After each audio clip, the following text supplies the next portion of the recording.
this. So without further ado, let's go back to the Zoom machine and say hello to the Hitman himself, the Outlaw, excuse me. The Hitman is fighting on the card as well, but this is the Outlaw, Dan Hardy. Just had the press conference yesterday, I think it was, right, Dan? Yes, that's correct. Yeah, yesterday. Okay, so congratulations on this. Wow, I have a lot of questions. How did we end up with you being on this card? Was this the card that you were always talking about? Was this what is the promotion here? What is it called? They're called Europa Combat. This will be their first event. They've been predominantly doing music entertainment up until this point, but I think they've seen what's going on in combat sports, and they've decided to unite the two worlds together.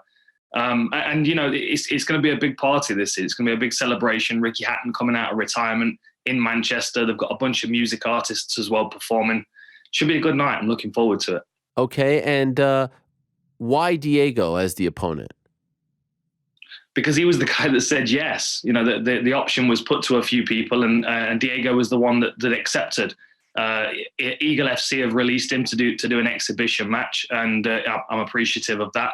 And I think it's a good one. Diego's been active. He's fought a bunch of times since the last time I fought. He fought recently as well, and I thought he looked good against Kevin Lee. And I've been out 10 years, so it makes sense for me to fight someone that A, is going to push me, but B, is not throwing myself in at the deep end. I mean, obviously, someone like Anderson Silva would be a dream matchup, especially in boxing, but I need to dust my gloves off first, and I think Diego's a good first matchup. Who was your top choice? Well, I mean, we were chasing the Tyron Woodley fight. That was the main thing. That was the fight that they wanted on this card because of the tension, the animosity, and the storyline that had naturally developed around it. But Tyron just wasn't interested. I don't know whether after his last fight, he just realized he doesn't have the spark for it anymore or what. But I respect his decision, but the offer was put to him, and it was good money as well. So I don't know what his reasons were for turning it down, but I just know that he wasn't keen. So for those that don't know, this is a boxing match. Can you tell us the rules? Because you said exhibition, right? So that's 2-minute rounds. How many rounds total? How big are the gloves? Yeah, we're doing 8 2-minute rounds, and we're wearing 16-ounce gloves. So, I mean, they're sparring gloves, no headgear, but they're also, there's no judges, but of course I'm not planning on it going the distance anywhere. Neither is Diego. So it'll be a fight, but we'll be wearing bigger gloves to give ourselves a bit more leeway. And what weight? 185. That's the weight we're meeting at. I've agreed to be. I've agreed to come in at under 185. I mean, I think there's a couple of pound allowance either side, just because it is an exhibition match. But I want to make sure that I'm coming in shape and that I don't have any kind of weight advantage over Diego. Although seeing him at the press conference yesterday, I mean, he's a chunk. The man is. You should see the forearms on him. He's got forearms like barrels. It's ridiculous. And is there a cap? Like, can you not weigh a certain amount come Saturday night? No, there's no cap, but I won't be cutting weight. I mean, I'm 191 right now, and I've still got 10 weeks before the fight. So, my intention is I won't cut any weight to make 185. I'd like to come in about 182, really, which was the weight that I would start cutting from for welterweight. Have you ever fought at 85 in your entire career? No. I mean, I've most of the time I've been over 185 in my career. Sure. The times I was stepping on the scales at 170, I was only 170 for a short period of time. Even in my last fight, when I cut 6 pounds, I was still up over 180 by the time fight night came around. But to be honest, I was always too big in my career. The reality is now, if I was turning pro as an MMA fighter now, I would be a lightweight. Wow. I've done the DEXA scan, and they've said lightweight, would be my weight class. Height and reach wise as well, I'd probably be a lightweight. So a lot of the weight that I was carrying while I was competing professionally as an MMA fighter, I don't really think it did a great deal for me, to be honest. It seemed to slow me down. So I really want to be lighter this time around, and to make sure that there's no concern about weight cutting or anything. And just curious, why boxing and not MMA for your return? To be honest, there wasn't a particular reason. I mean, this was just the offer that came through. I was discussing Muay Thai with one championship, as well as kickboxing and MMA fights with them. I've had a couple of other offers from different promotions as well for MMA and Muay Thai. But this was the one that made the most sense. I mean, Ricky Hatton's always been a hero of mine. Marco Antonio Barrera is one of my favorite fighters to watch as well. I get to fight on the undercard of these guys who were my heroes, and it's going to be a good time. I've done everything other than box. That's the one thing I've never done.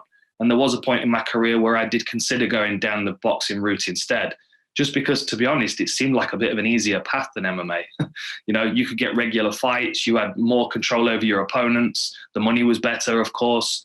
But I decided to take the hard route and went MMA instead. And I've always kind of had in the back of my mind that I would like to just step in there and try boxing. I've worked hard on my hands. I like the idea of being very restricted into a skill set where I'm going to be tested. And Diego's a crazy man. He doesn't throw like a regular boxer. He's southpaw. He's awkward. He's aggressive. So he presents a lot of challenges for me, even as a boxer. And so, all right, so you're coming back at your last fight, September of 2012, September 29th, 2012. So we are approaching 10 years exactly by the time you fight, just a few months shy. Any concerns about your cardio? Any concerns about just doing this again? I mean, 10 years is 10 years.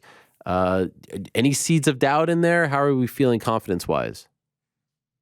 I feel great, honestly. I mean, I went and did my cardiology tests at the end of last year. And I feel fantastic. My condition's good. My weight's down, as I said. Even today at the gym, the guys are saying, "Oh, I can see that you've got a fight coming up." My cheekbones start to stick out a bit more. It really, honestly feels like no time has passed. I know it's nearly 10 years, but it doesn't feel like it at all. And I've been fortunate in the last 10 years, I've learned a lot without taking any damage. So yeah, I'm 40 in a few weeks, but I just don't feel like it. I feel quite sharp. I feel very, very smart by comparison to how I used to be. I watch my old fights and it makes me uncomfortable, the amount of mistakes that I make. And I do feel like I've gotten better. And this is a good opportunity for me to have a goal, have a target, get in shape, and get a good 8 rounds under my belt against someone that I know is ready to fight, and then see where the options are from there. But the good thing is I'll be in fight shape by that point, and all of the doubt that's been around me coming back will be hopefully put to rest, because people will be able to see me on the scales, in the ring with gloves on, trading punches, and they'll be able to see, what I've been talking about for these last 10 years, that I'm ready to fight. So in your mind, this isn't a one-off? No, I don't think so. I think the career of fighting is going to be fairly short-lived. I wouldn't consider it to be any longer than sort of, another 2 years. But there are options. I've had so many good options put forward. Like I said, John Wayne Parr was a great option. He's had his retirement fight now. But over in one championship, there are great options. Nicky Holskin, Eddie Alvarez, Shinya Oki. I've had great Muay Thai fights put in my direction as well for a variety of promotions. So I'll see. I don't feel like it's going to be one and done. Absolutely. And I don't know whether I'll stick with boxing and have another boxing match afterwards, maybe even have a sanctioned professional boxing match in 10-ounce gloves. That would also be a good option for me. But my options are open. I'm a free agent for the first time in a long time, and I'm actually cleared to fight. And so this could be the gateway to returning to MMA as well. Like you mentioned those names in one championship. A lot of those guys are MMA fighters. That door now opening up again. Yeah, I think so. I'm interested in any rule set, to be honest. Boxing's nice because it gives me a single-mindedness to focus on in training camp. But I'm a Muay Thai fighter at heart. So, if there are kicks to be thrown, kicks, knees and elbows, then that'd be great. And the other good thing as well, One Championship are doing really interesting things with hybrid rules now. We saw the DJ Mighty Mouse fight.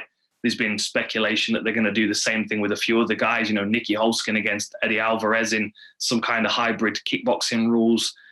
I'm interested to see what they're doing. And, I've probably got another 18 to 24 months of push and drive left in me before I need to start thinking about winding it down.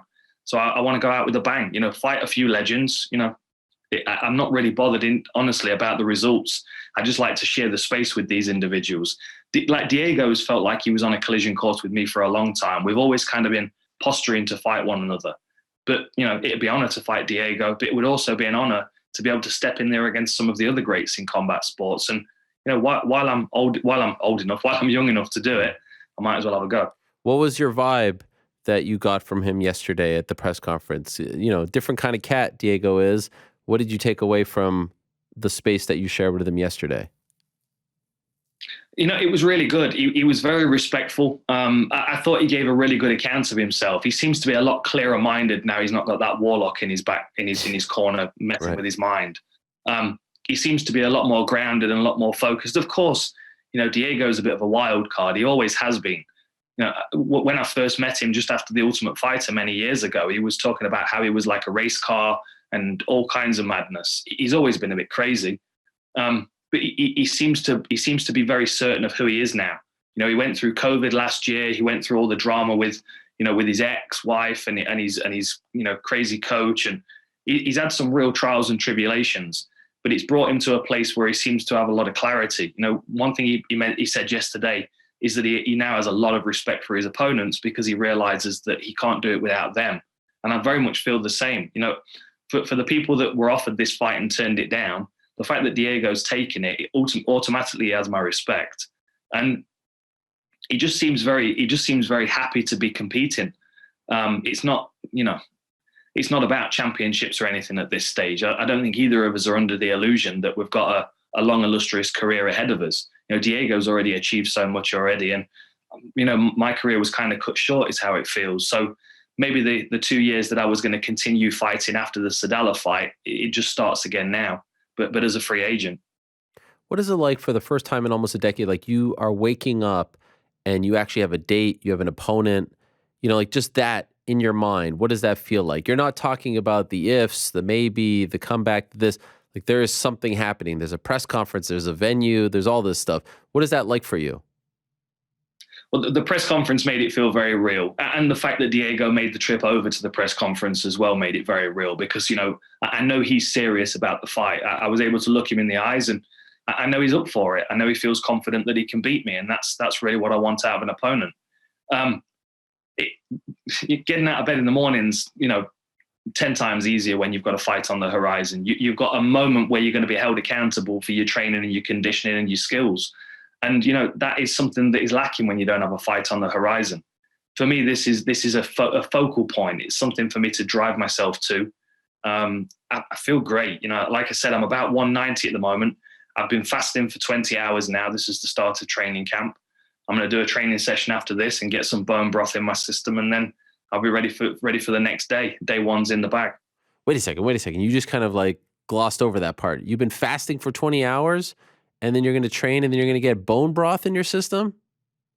Yeah. It's like a reset for me. I ate a lot of calories over the weekend to try and give myself a good start for the training camp. But I like a fast at the start of training camp. It's a good way of sharpening my mind, resetting my digestive system, and giving me some clarity with my diet.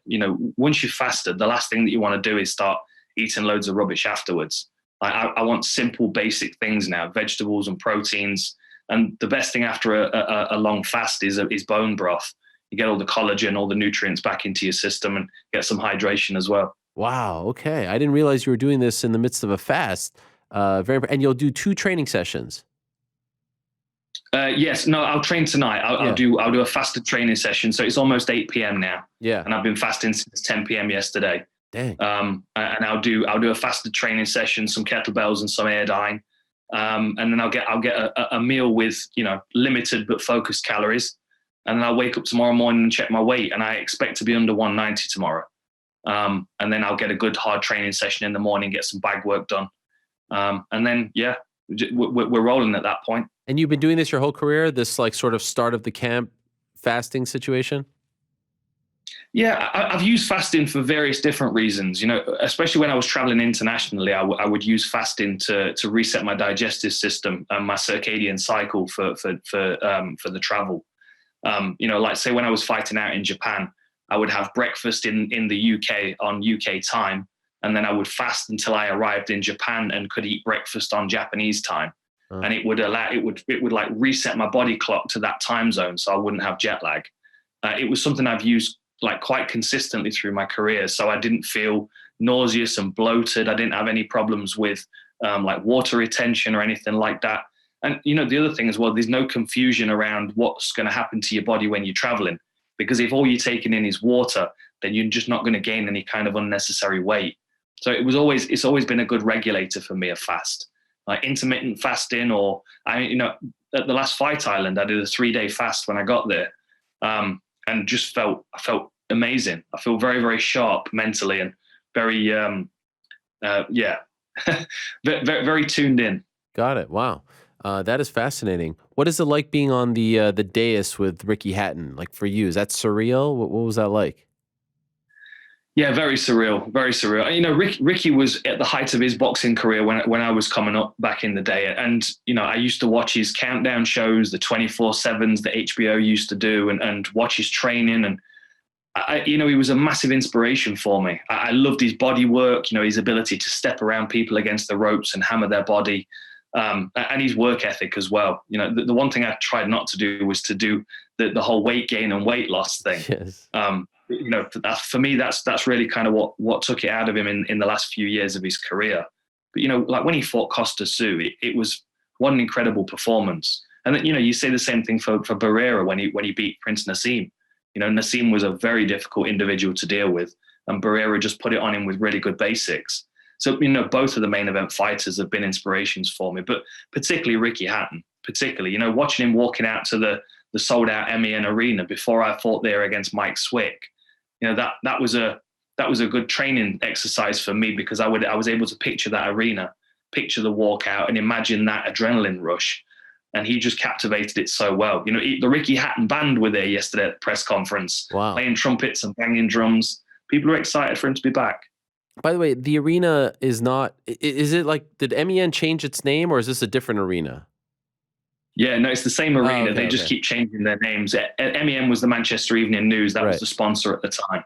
This is the reason why the UFC aren't going back to Liverpool, is because they've got a different sponsor at the arena. Come on. The sponsor won't allow combat sports. You're kidding. The Echo? No.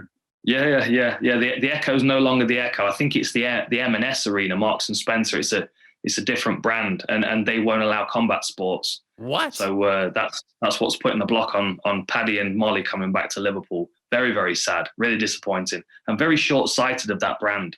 Jeez Louise, what a crazy thing. I mean, that event would sell out in like 3 seconds. It'd be incredible. I mean, Cage Warriors, when Paddy and Molly were on the card, were unreal. The roof would go off, and then all of a sudden all the kids would come back and put the railings back up, put the lights back up. They're a very respectful crowd, but they're wild for it. And a UFC, I mean, Darren Till against Wonderboy was there. What a fantastic event it was. And Molly and Paddy have electrified that city like nobody else. It's a real shame that they're not going to be able to put that event on in Liverpool. That is crazy. Wow, I didn't know that was what the reason why it was not happening there. By the way, I want to ask you, since we're talking about boxing and everything, I'm assuming you saw Tyson Fury, Dillian Whyte on Saturday. What did you think of Tyson's performance? I mean, he's spectacular, isn't he? I didn't really, to be honest, expect anything other than that kind of performance from him. I think with his fight IQ, with his technical skills, and with his physical attributes as well, I don't really know anybody that's going to get close to him. I think Alexander Usyk's too small for him, and I think that the AJ is just always going to come unstuck with someone that's that sharp mentally, you know. I mean, you know, he's a special individual. It was beautiful to watch him perform, and also to see the care that he had for his opponent when the referee was counting him out. You know, you could clearly see that he knew that fight was over. A fantastic performance from him, and I really, really hope he doesn't retire. Even if we do get to see him fight Usyk and Joshua, I would love to watch those performances. But Ngannou's the one we want to see, right? Yes, and I want to ask you about Ngannou in a second, but I saw an interview with Dillian Whyte this morning. He spoke to Sky Sports, and he said, what about that shove? I mean, how is that legal? What did you make of that? Do you think that was unfair, that was illegal? Do you think that had, played a part in the knockout? Because, I mean, it did look like it was like a little bit of a shove there, right, after the uppercut. Yeah, absolutely. I mean, there is quite a bit of pushing and shoving in boxing, and quite often you'll see Canelo do it. Yeah. He'll land a clean shot and then kind of shove people over. Golovkin does it as well. You know, it's a part of the sport. The thing that you can't deny is when Dillian Whyte got back to his feet, that he couldn't stand up. Right. You know, the uppercut was the thing that did the damage. The push maybe just assisted him to the canvas a bit quicker. But it may have done him a favor, because if he'd have stayed on his feet for any longer, he may have taken 2 more punches and then he definitely wouldn't have got back up. I don't think it changes the fight at all. I think Tyson was always going to beat Dillian Whyte, and I think it was always going to be in that kind of fashion. Smart boxing, setting him up for that uppercut, knowing that center channel's open for him. I don't think it changes anything, but of course there's a little bit of bitterness. You walk out to a crowd of 94,000 people and you're fighting for a world title. Those things are going to stick in your mind. I think it was the right call. The referee should have stopped it. So the hot topic on this Monday is, as you mentioned, Francis versus Tyson. Is Dan Hardy in favor of this fight happening? Yeah, absolutely. Absolutely. I think we need to be realistic, though, about this. I think, there aren't many rule sets in which Ngannou really causes Tyson too many problems, in my opinion. I think if this is MMA, then I think we can't underestimate how good Tyson Fury is as a fighter, not as a boxer. I think, when you allow someone that's got a natural fighting instinct to use their elbows and knees, I think he's going to be just as dangerous on the inside. That uppercut on Dillian Whyte could have quite easily been followed by an elbow. And you've seen Tyson hitting pads with Darren Till, and Darren's spoken very highly about his striking skills anyway. You speak to John Fury, his father, and that man's a street fighter through and through. Like, he's got teeth marks all up and down his forearms from where he's been using his elbows. So there's definitely a fighting skill in that family that will transfer to mixed martial arts. If this is an MMA fight, the development we saw from Ngannou in his last fight, of course, we expect him to wrestle. We expect him to take Tyson down. And then, of course, we don't know what Tyson looks like on his back. I think he's a quick learner. But then any other rule set, even if it's a hybrid, say like a shoot fighting rule set or a kickboxing or whatever, my money has to go on Tyson. He's been dealing with big power punches for his whole career. And I think although Ngannou is a force of nature, so is Deontay Wilder. I think the unpredictability of Ngannou's punches is the challenge for Tyson, but I think he's seen that against Deontay Wilder as well. So I think it would be a really, really tough fight for Ngannou in any rule set other than pure MMA. And I wouldn't be surprised if we see Tyson step into MMA. Wow, that's a lot there. What it seems like they're talking about right now is a boxing match, but with MMA gloves. Does that change your stance on how the fight would unfold? No, I don't. Of course, bigger gloves will take away a minute amount of the punching power of Ngannou, and the smaller gloves will make it easier for punches to get through guards. But it's the slickness of Tyson Fury's head movement and defense. That's going to be the challenge for Ngannou. Of course, smaller gloves boxing, it means that if he does land, it's going to be far more concussive. But he still has to land against arguably, one of the best heavyweights that's ever lived. You've got to think he's got to be top 5 at this point of all time. And Ngannou's is a force, of course, but he's not a skilled fighter like Tyson is in the striking arts. It doesn't mean he can't be effective, of course, but it would be incredibly challenging to connect cleanly with Tyson and really hurt him. When you say that you think that Tyson will do MMA, is that a guess or an educated guess, an informed guess? No, I think it's an educated guess. I've spoken to him personally, and he's mentioned it to me. I interviewed him in Vegas. I actually used to train at the same place as him way back in the day. He used to hit pads while I was putting my wraps on, and then I'd get in the ring afterwards and train. Wow. So I watched him way back in the day before he was Tyson Fury, before anybody really knew who he was. And he's always been a scrapper. Even his pad sessions look like a fight. I used to feel bad for his pad man, because he used to get pushed around and leant on and beaten up, and he was always kind of jabbing him to the body and trying to tease him as well. I think he's a handful no matter what combat sport he's in, and I think he likes the idea of being able to elbow and knee people. Why else would he have gone to train at Cowbon? I think he was testing himself there, and I think he found what he was looking for, and I think he would be very effective. But before I let you go, I just want to ask, because your mind is so good at this stuff. You saw Tommy Fury, right? You watched that fight? Yeah. Who wins, him or Jake Paul?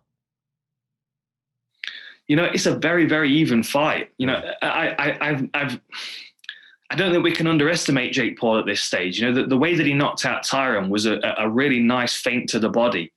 even to the point where people were saying that it was a fix. It absolutely wasn't. He Right. set him up perfectly. Like, Tommy's a physical specimen, but he's not the same fighter that Tyson is.